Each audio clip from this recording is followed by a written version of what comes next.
A business owner came to me last year after traveling to 3 conferences, 2 client meetings, and a supplier visit across 4 states.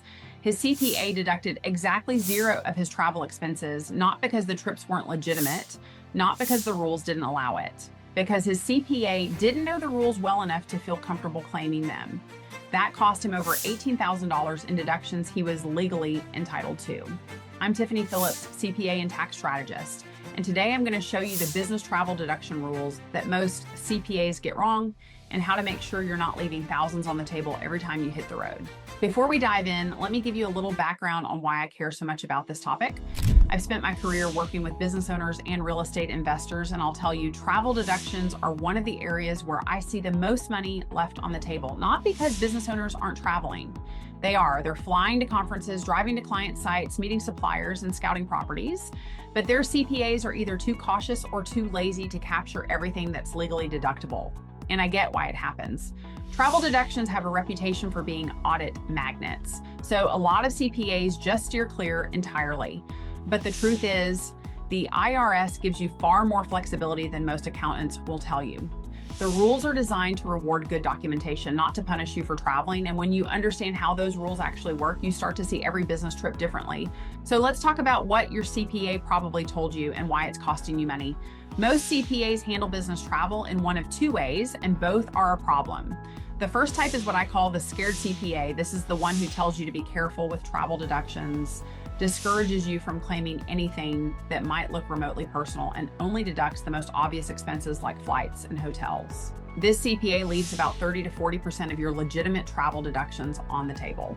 The second type is the lazy CPA. This one lumps everything into a single travel line item without distinguishing between business and personal days, without applying the right rules for domestic versus international travel, and without documenting the business purpose of each day. This CPA isn't saving you money. They're creating an audit trail that could get those deductions disallowed entirely.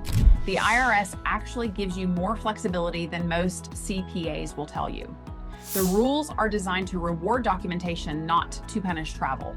So let me walk you through what's actually deductible, and I think you'll be surprised by how much your CPA has been missing. Let me give you a real example. A business owner I'll call David runs a consulting firm. He traveled to 4 states last year for client meetings, conferences, and site visits. He kept all his receipts. He had a calendar showing every meeting. When he handed everything to his CPA, the CPA deducted his airfare and hotels and stopped there. No meals, no ground transportation, no parking, no Uber rides, no per diem. When David asked about meals, the CPA said, "Those are hard to justify. I'd rather not risk it." Here's what that caution cost him. His total travel spend was about $24,000. Airfare and hotels were $14,000. The remaining $10,000 in meals, ground transport, parking, and incidentals was completely valid and deductible.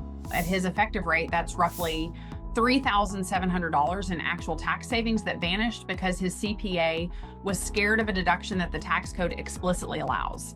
And here's the part that really gets me. When I reviewed those same receipts, I also found that David had driven his personal car to 2 of those trips instead of flying. His CPA never asked about mileage. At 70 cents per mile, 1,200 miles of deductible business travel adds another $840 in deductions. It's not huge, but it's real money that a 5-minute conversation would have captured.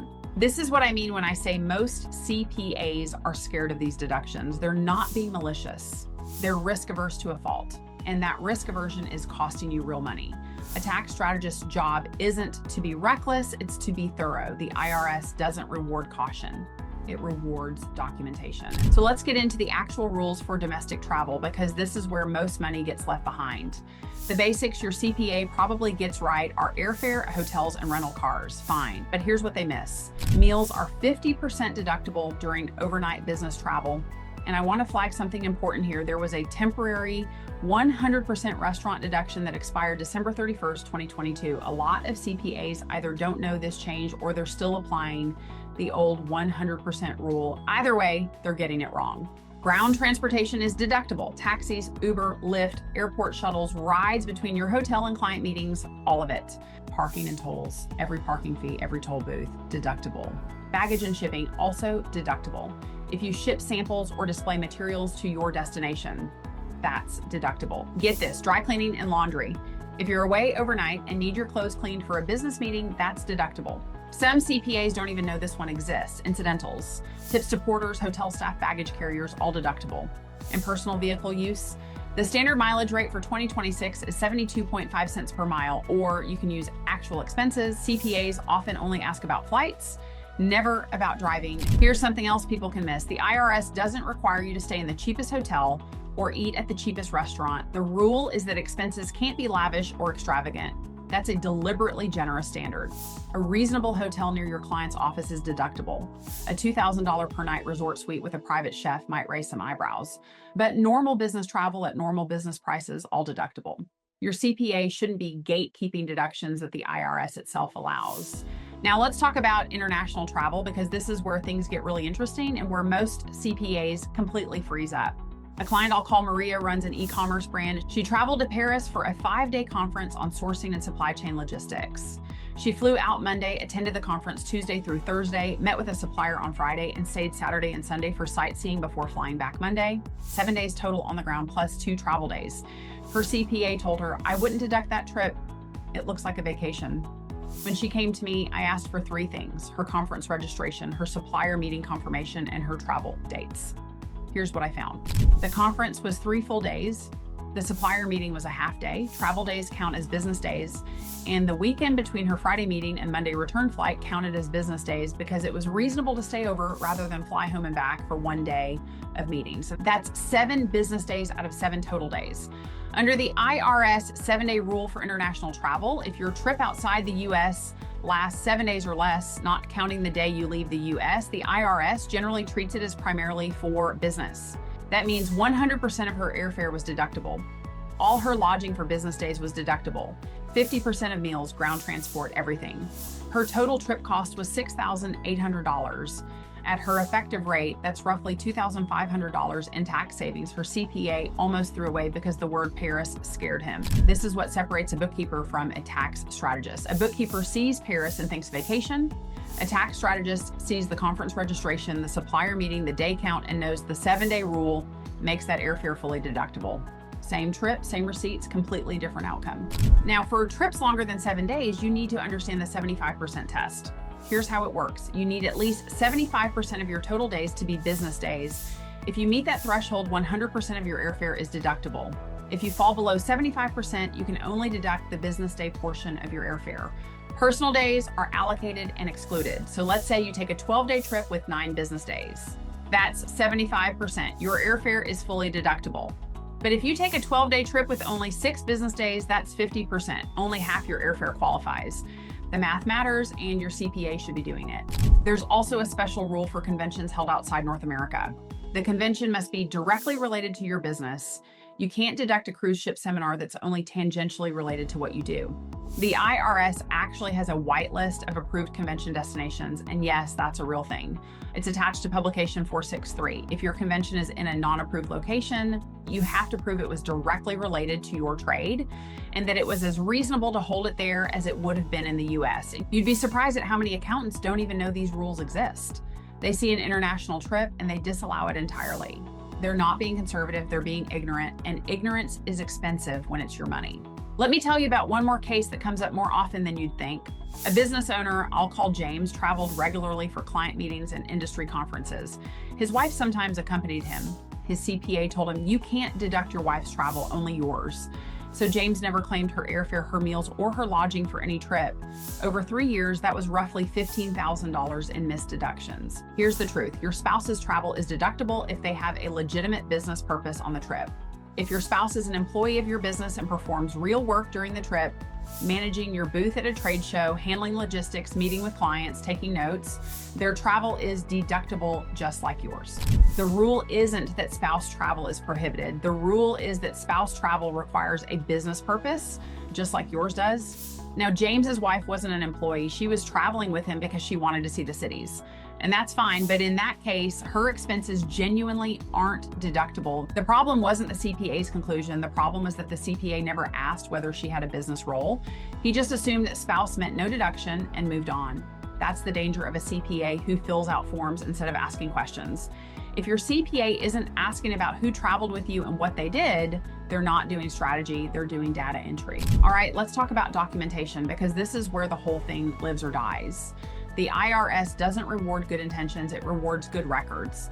There are 4 elements required for every travel expense: amount, date, location, and business purpose. For expenses $75 or more, you need itemized receipts. For lodging, receipts are required regardless of the amount. If you're reimbursing through an accountable plan, documentation must be submitted within 60 days. Miss that window and the reimbursement becomes taxable wages. You may also have the per diem option. You can use GSA per diem rates instead of tracking every single meal receipt. For 2026, standard locations are $225 a day, which breaks down to $151 for lodging and $74 for meals and incidental expenses. High-cost locations are $319 a day, $233 for lodging, and $86 for meals and incidentals. First and last travel days drop to 75% of the meals and incidental rate. This is a massive time saver if you travel frequently, and you'd be surprised at how some CPAs never even mention it exists. Here's the real pro tip. Set up a simple travel calendar the day you book the trip. Each day gets one line: the date, the location, and the business purpose. That's it, 5 seconds per day. And that document is what turns a deductible trip from a maybe into an absolute certainty. If you come to your CPA in April with a shoebox of receipts from last June and no travel calendar, you failed the documentation requirement. A tax strategist doesn't just file your travel, they build a system that captures it in real time. There's one more rule I want to warn you about, and it's one that catches business owners off guard every single year. It's called the 1-year rule for temporary work assignments. If you're traveling to a temporary work location and you reasonably expect the assignment to last 1 year or less, your travel expenses are deductible. If the assignment is expected to last more than 1 year, your travel expenses are not deductible from day one. Here's the trap. If you start a project expecting it to last 6 months and it extends to 14 months, your deductions stop the day your expectation changes, not when the project actually ends. Even worse, sequential short projects at the same location can trigger the 1-year rule cumulatively. 3 5-month projects at the same site? The IRS may treat that as a single indefinite assignment. This is the kind of rule that a compliance CPA has never heard of, and it can disallow every single travel deduction you've been taking. A tax strategist will flag this before it becomes a problem. Want me to review your last year's travel deductions and find the money your CPA left behind?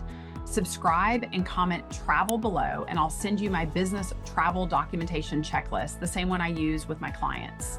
Business travel is one of the most powerful deductions in the tax code for business owners, but only if you have someone who knows how to use it. If your CPA isn't asking for your travel calendar, isn't distinguishing between domestic and international rules, and isn't applying the 7-day rule or the 75% test, you're leaving real money on the table every time you leave town. I walk through 10 6-figure tax saving strategies I use with my clients in my book, Your Biggest Expense. That is possible, even when your CPA says there's nothing more we can do. Grab a copy, it's linked in the description below. You can learn the actual frameworks that turn your business from an audit risk into a tax savings engine. If you're not utilizing these rules, you're essentially making a voluntary contribution to the Treasury, and that is not a financial strategy. If you found this video helpful, please hit that like button and subscribe so you don't miss the next one. If you know a business owner who travels for work and has been wondering why travel deductions don't work for them, do them a favor and share this video with them. It could save them thousands. Thanks so much for watching, and I'll see you in the next one. Remember, it's not what you make, it's what you keep, so keep more.